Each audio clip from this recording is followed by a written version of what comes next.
Shalom. Call halal Yahweh Shem Yahushua. All praise to the Most High and His Son Yahushua. Brother Khan coming at you with these precepts once again to edify the minds of those who need to hear His message. The title of this video is going to be called, Where There is No Law, There is No Sin. This is the book of Romans, chapter 4, verse 15. And it reads, Because the law worketh wrath, for where no law is, there is no transgression, man. Because the reason why I brought out that scripture is because you got brothers in Israel that's against brothers wearing mitris, man. You know what I'm saying? They talking about these brothers got head coverings and, you know what I'm saying, the Most High not dealing with these brothers. You know, we're going to talk about different things that these brothers in Israel come up with these doctrines, what they classify sin as, man. You know? This is the book of Leviticus chapter 16, verse 4. And it reads, He shall put on the holy linen coat, and he shall have the linen breeches upon his flesh, and shall be girded with a linen girdle, and with the linen mitri shall he be attired, man. So a mitri is basically a headband, or this priestly band that goes around the head. So why is brothers in Israel saying that those brothers is going off, man? Because they have not studied, man. You see what I'm saying? Because when you wear a mitri, your head is not covered. The crown of the head is not covered. It's just around the head is covered, you know what I'm saying, like a headband. So just because brothers wear the mitri, you know what I'm saying, that doesn't mean that they're going off. You know what I'm saying? This is the book of 1 Corinthians chapter 10. So let me see what I want. 1 Corinthians chapter 11, verse 4. And it reads, Every man praying or prophesying, having his head covered, dishonoreth his head. Because Yahushua and the Most High is our head, man. You know what I'm saying? So what the white Jews are doing, you know what I'm saying? They walking around with yarmulkes on. That's when you going off. Not when brothers wear the mitri. Because the Most High commanded, you know what I'm saying, the sons of Aaron to wear the mitri, man. You know? So I don't want to hear brothers saying that when brothers wear the mitri, he's going off. The Most High is not dealing with him. That's a bold-faced lie, because in the law it tells you that you can wear the mitri, man. So that is not a sin according to the Bible, wearing the mitri. Now we're going to move on to the next thing that brothers classify sins, man. And this is brothers who not in the truth, man. I'm talking about the brothers that's in them churches, man.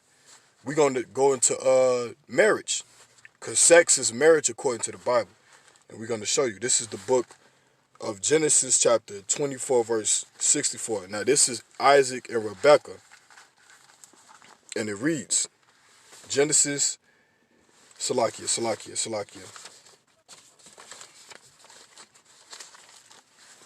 Genesis chapter 24, verse 64. And we're going to get this real quick to edify the minds of those who need to hear this truth, man. This is the book of Genesis chapter 24, verse 64. And it reads, And Rebekah lifted up her eyes, and when she saw Isaac, she lighted off the camel. Right? So this is when her first encounter meeting Isaac. Verse 65, and it reads, For she had said unto the servant, What man is this that walketh in the field to meet us? And the servant had said, It is my master. Therefore she took a veil and covered herself. Right? So she took a veil and covered herself. Verse 66, and it reads, And the servant told Isaac all things that he had done. Verse 67, and Isaac brought her into his mother Sarah's tent, and took Rebekah, and she became his wife. So when you take a woman and she become your wife, the only way you could take a woman is by sexual intercourse, man. There's no papers involved in this encounter, man. It's saying Rebecca, and she became his wife. And he loved her, and Isaac was comforted after his mother's death. So he was comforted after his mother's death, man. He found the woman. You know what I'm saying? So according to the Bible, sex is marriage, man.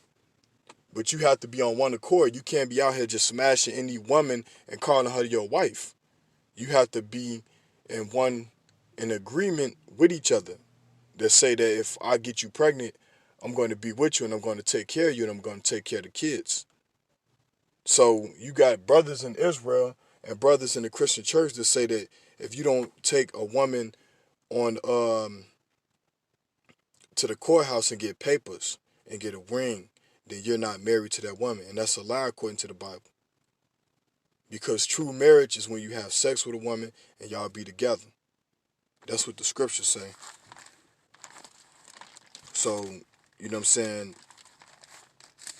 Brothers is totally going off when they say that you got to go to the courthouse and get papers on a woman. You know what I'm saying? That's totally going off because, you know what I'm saying, we teach that Babylon, America is going to be destroyed. So when this place is destroyed, everything in it going to be destroyed, even the papers that you have. You know what I'm saying? You know what I'm saying? For your wife. You know what I'm saying? Not saying that you know what I'm saying, you could do whatever you want to do. If you want to get papers to say that you married, you know what I'm saying, go ahead. But it's not a sin to not have papers, you know.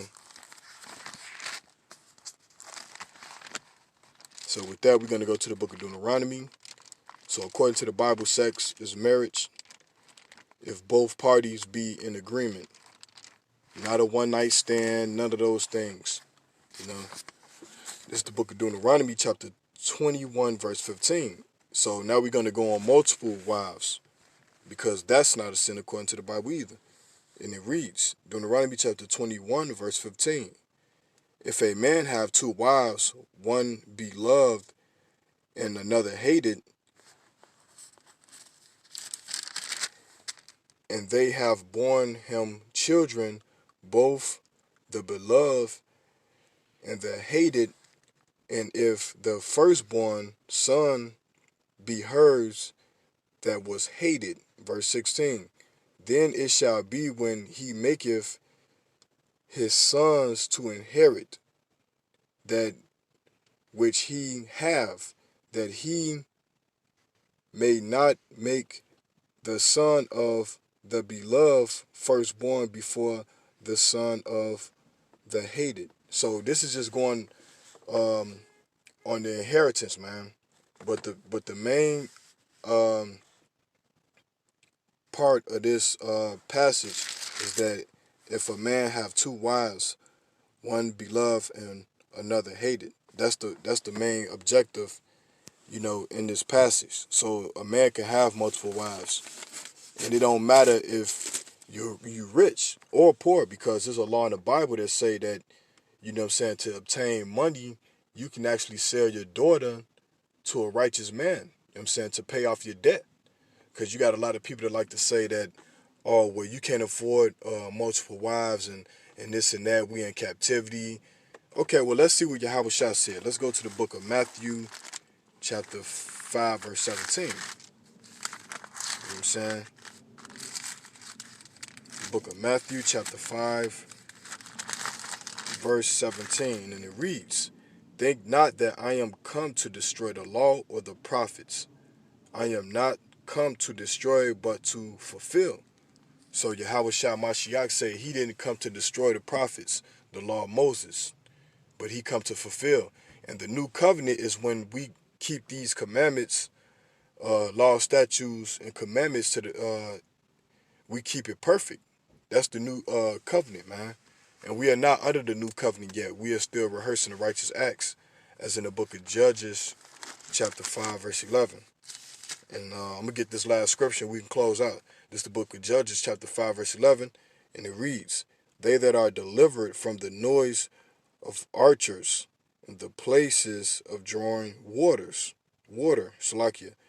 There shall they rehearse the righteous acts of the Lord, even the righteous acts towards the inhabitants of his villages in Israel. Then shall the people of the Lord Yahweh go down to the gates. So we're going to be rehearsing righteous acts until Yahweh shall come back, and then the new covenant will be established. So with that, I hope this video was edifying through the spirit and power of Yahweh Shem Yahushua. And with that, Shalom.